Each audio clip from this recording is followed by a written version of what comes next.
इस बार का जो चुनाव होगा वह बहुत ही इम्पोर्टेंट चुनाव होगा। ये मैं पुष्कर धामी को बोलना चाहूँगा, कुछ कर धामी साथ में घोषणा मुख्यमंत्री है। भाजपा तो मुख्यमंत्री बनाने की फैक्ट्री है। सेटिंग और गेटिंग का खेल चल रहा है भाजपा के अंदर, जो बहुत जल्दी खत्म हो जाएगा। नमस्कार, आप देख रहे हैं न्यूज स्टूडियो उत्तराखंड और आपके साथ मैं हूं प्रदीप तरमोला।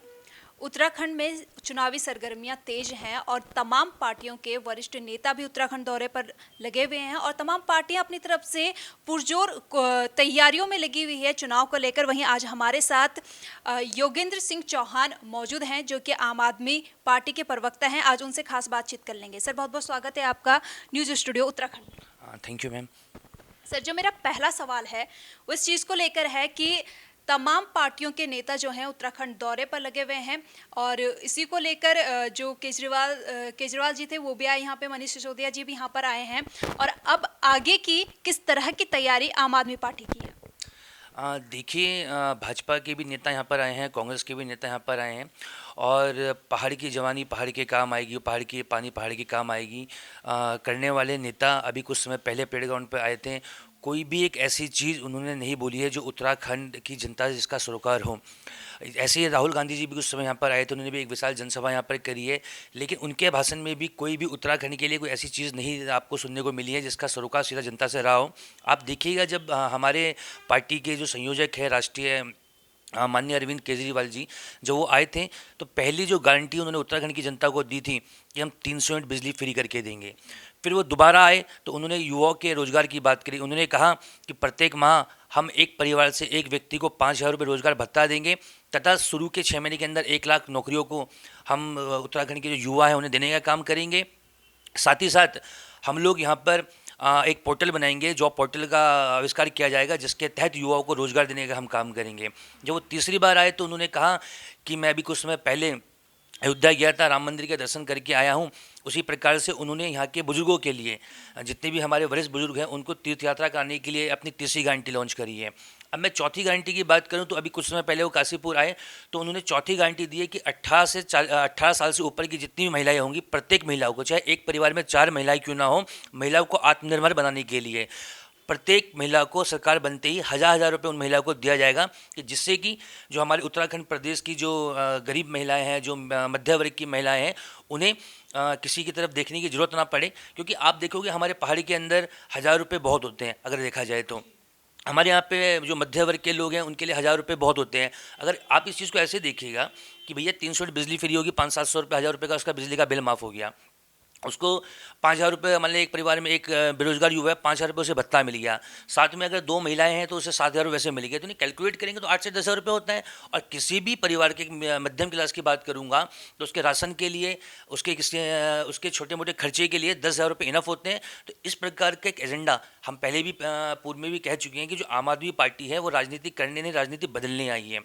अब आप देखिएगा, कुछ समय पहले मैं भी सोशल मीडिया के माध्यम से हमारे जो वरिष्ठ नेता है कांग्रेस के माननीय हरीश रावत जी, पूर्व मुख्यमंत्री, उन्होंने एक पोस्ट शेयर करी है कि 300 यूनिट बिजली आप कैसे फ्री कर दोगे। भैया, हमने दिल्ली में करके दिखाया है।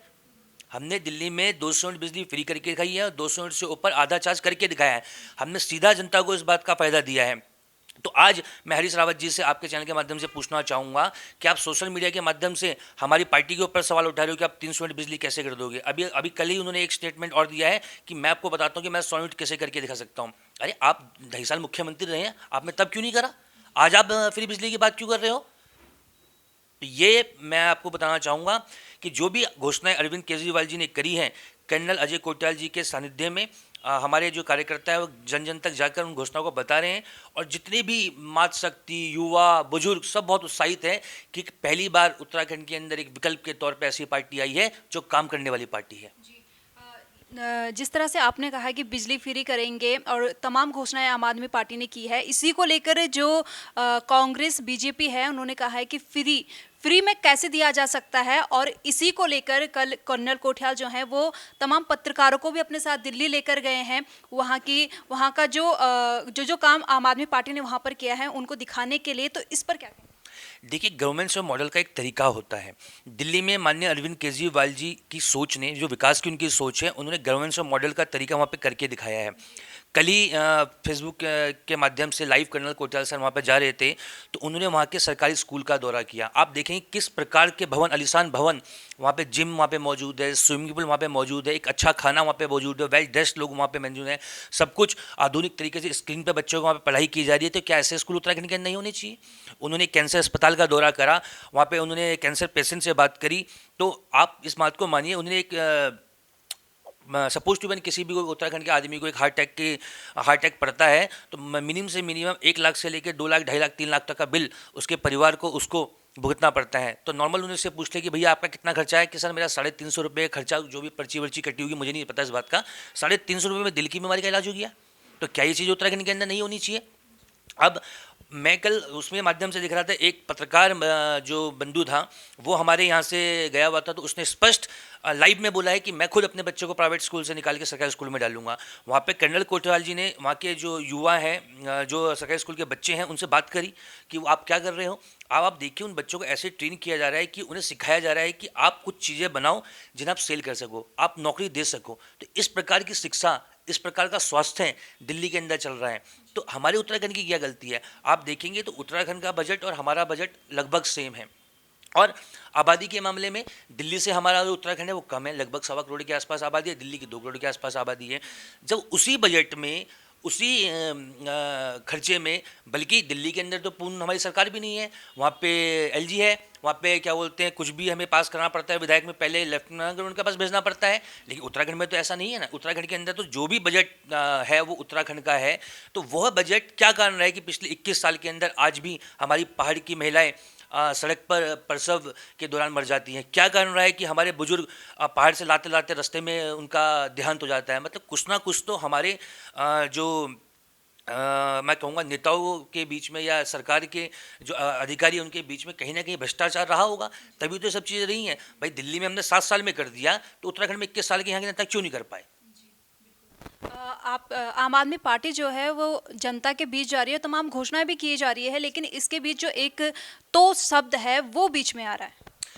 देखिए, मैं आपको एक बात बताना चाहूँगा। अभी कुछ दिन पहले मैं एबीपी गंगा का एक डिबेट देख रहा था, तो वहाँ पे भी एंकर ने एक क्वेश्चन पूछा था, तो दिल्ली में भी था। जब आम आदमी पार्टी दिल्ली में अपना पहला चुनाव लड़ने जा रही थी, तो लोग कहा करते थे कि 2 या 4 सीटें आएंगी, तो 28 सीटों के साथ क्या बोलते हैं माननीय अरविंद केजरीवाल जी ने एक अपनी सरकार बनाई थी, गठबंधन की सरकार।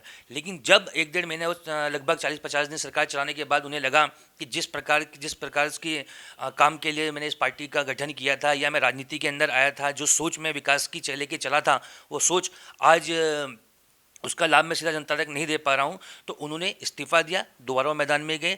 67 सीटों के साथ दिल्ली की जनता ने अरविंद केजरीवाल जी की आम आदमी पार्टी को सत्ता सौंपी थी, और आज उसी का कारण है कि दिल्ली के अंदर सारी सुख सुविधाएं मौजूद हैं। और दूसरे चुनाव में भी दिल्ली की जनता जब पूरे भाजपा लग गई, पूरे उनके गृह मंत्री मैं आपको कहूँगा इनके राष्ट्रीय अध्यक्ष सब गली गली जाकर आम भाजपा के लिए वोट मांग रहे थे, तब भी 63 सीटों के साथ 62 सीटों के साथ आम आदमी पार्टी को दिल्ली की मैंडेट दिया। तो कुछ नहीं होता, तो जनता होती है। जनता के समझ में आना चाहिए कि हाँ भाई 21 साल से उत्तराखंड के अंदर कुछ नहीं हुआ, 7 साल में दिल्ली में हो गया।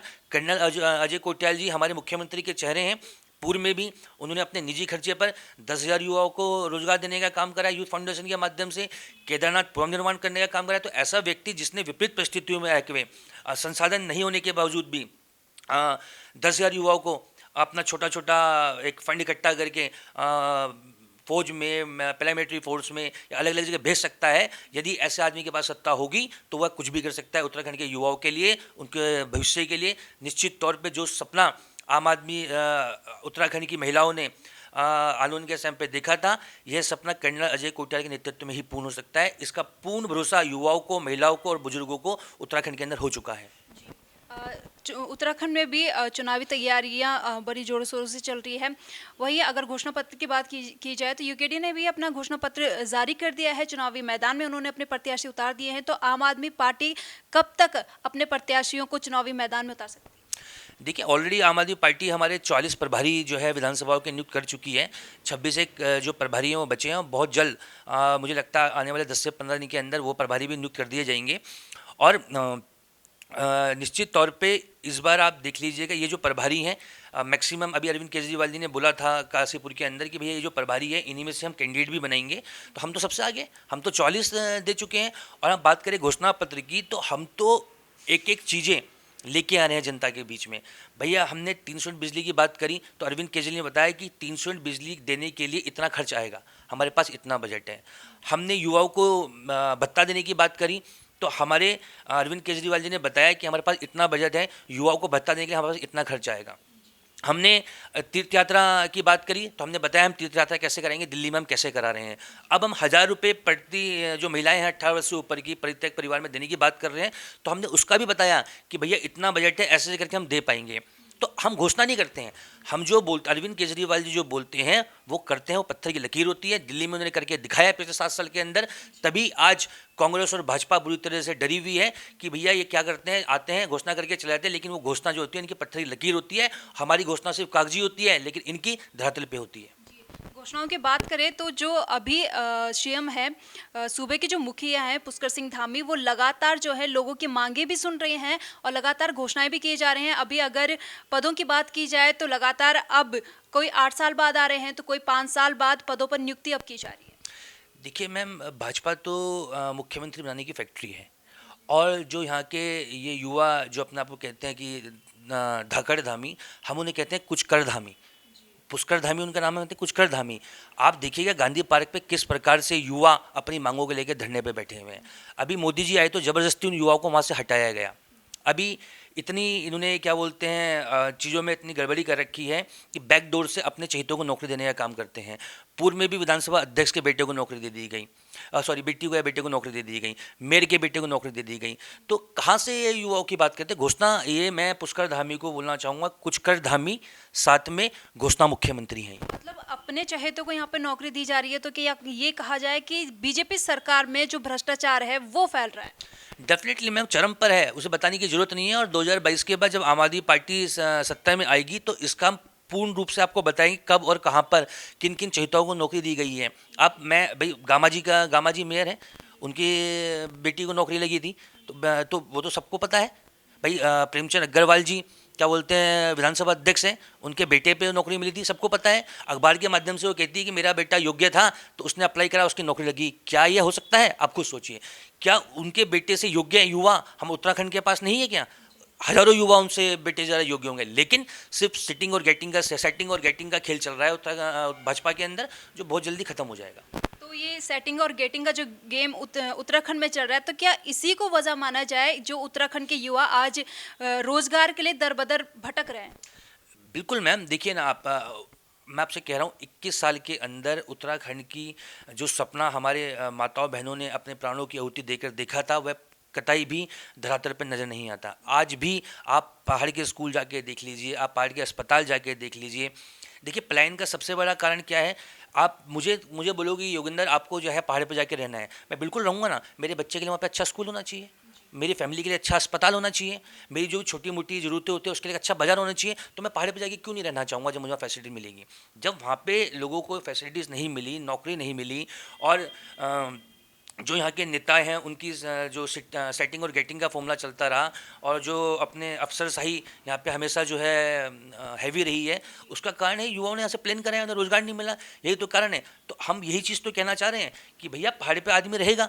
मैंने अभी एक डॉक्टर है मेरे मित्र, मैंने उनसे पूछा, मैंने कहा भैया आपका चम्बा में वहाँ पे ट्रांसफ़र हो रखा था, मैंने कहा अपना पोस्टिंग क्यों? कह रहे योगेंद्र भाई हम क्यों नहीं यहाँ पे रहना चाहेंगे? आप हमारे बच्चों के लिए अच्छे स्कूल दीजिए, आप हमारे परिवार के लिए अच्छे अस्पताल दीजिए, हमारी फैमिली के लिए छोटे यहाँ पे जो फैसिलिटीज़ हम देहरादून में चाहते हैं वो यहाँ दे दीजिए। तो हम तो यहाँ पे रहना करना चाहेंगे ना भाई। देहरादून का तो पोल्यूशन भी खराब है, यहाँ की हवा तो कम से कम ताज़ी है, साफ़ पानी है, साफ़ हवा है। तो आप देहरादून में अगर कोई आदमी 70 साल जिएगा तो वहाँ 72 साल जिएगा। तो आदमी तो वहाँ रहना चाहेगा ना जहाँ पे उसे अच्छी सुविधाएं मिलेंगी। सुविधाएं दीजिए।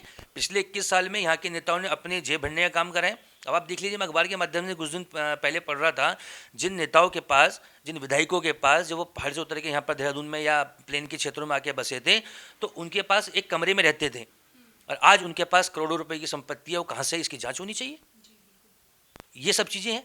तो कहने का मतलब सिर्फ इतना है मैम, तात्पर्य है कि देखो आम आदमी पार्टी जो बात करती है वो विकास की बात करती है, काम की बात करती है। आम आदमी पार्टी राजनीति करने नहीं, राजनीति बदलने आए हैं। कर्नल कजय कोटियाल जी हमारे मुख्यमंत्री के चेहरे हैं, स्पष्ट साफ छोटी छवि के चेहरे हैं, और उन्होंने युवाओं को रोजगार देने का काम करा है, केदारनाथ पुनर्निर्माण करने का काम करा है। जब सबने मना कर दिया था तो ऐसा व्यक्ति, शादीशुदा वो है नहीं, शादीशुदा वो है नहीं, उन्हें फैमिली से वो नहीं है, उनके खुद फौज से रिटायर्ड है, 2 गोली उनके सीने के अंदर है, देशभक्ति उनके पूरे अंदर है। तो वो तो चाहते हैं कि किसी तरह उत्तराखंड का नव निर्माण हो सके, चाहे उसके लिए उन्हें कुछ भी करना पड़े। अब एक अंतिम संदेश आपसे जानना चाहूँगी कि जनता को क्या देना चाहेंगे आप? देखिए, जनता पूर्ण रूप से समझ चुकी है। मैं जनता को सिर्फ इतना ही कहना चाहूँगा कि कर्नल अजय कोटियाल जी को एक बार मुख्यमंत्री बना दीजिए। इस उत्तराखंड की दशा और दिशा पूर्ण रूप से बदल जाएगी। जो सपना हमारी माताओं ने, बहनों ने, बुजुर्गों ने अपने उत्तराखंड आंदोलन के समय पे अपने प्राणों की जब आहुति दी थी, उसमें वो देखा था, निश्चित तौर पे 22 से लेकर 27 के अंदर जो 5 साल हो गए, वो सपना उन्हें धरातल पे स्वीकार होते हुए दिखेगा, धरातल पे दिखेगा। और मैं इस बात से पूर्ण रूप से आपसे कहना चाहूँगा कि इस बार का जो चुनाव होगा वह बहुत ही इम्पोर्टेंट चुनाव होगा, क्योंकि हमारी पार्टी ने युवाओं के लिए, महिलाओं के लिए, बुजुर्गों के लिए, सबके लिए एक समान घोषणाएं करी हैं। और हमारी घोषणाएं ऐसी घोषणाएं नहीं है कि हमने घोषणा पत्र बना के दे दिया और जनता के बीच में चले गए। हमारी घोषणाएं वो घोषणाएं हैं कि हमने बताया है कि हम ऐसे कैसे करके देंगे। तो मेरा आप सभी से एक ही निवेदन करना चाहूँगा इस उत्तराखंड की देवतुल्य जनता से कि इस बार कर्नल अजय कोटियाल जी को मुख्यमंत्री बना दीजिए। इस बार झाड़ू के बटन दबाकर उत्तराखंड में आम आदमी पार्टी की सरकार बना दीजिए, और निश्चित तौर पर शहीदों के सपनों का उत्तराखंड आपको धरातल पर दिखेगा। हमारे साथ हैं आम आदमी पार्टी के प्रवक्ता योगेंद्र सिंह चौहान, जिनका कहना है कि अगर आम आदमी पार्टी उत्तराखंड में आती है तो उत्तराखंड की दशा और दिशा दोनों ही बदल जाएगी। उत्तराखंड में जरूर विकास कार्य होंगे। कैमरा पर्सन राहुल के साथ प्रदीप तरमोला, देहरादून।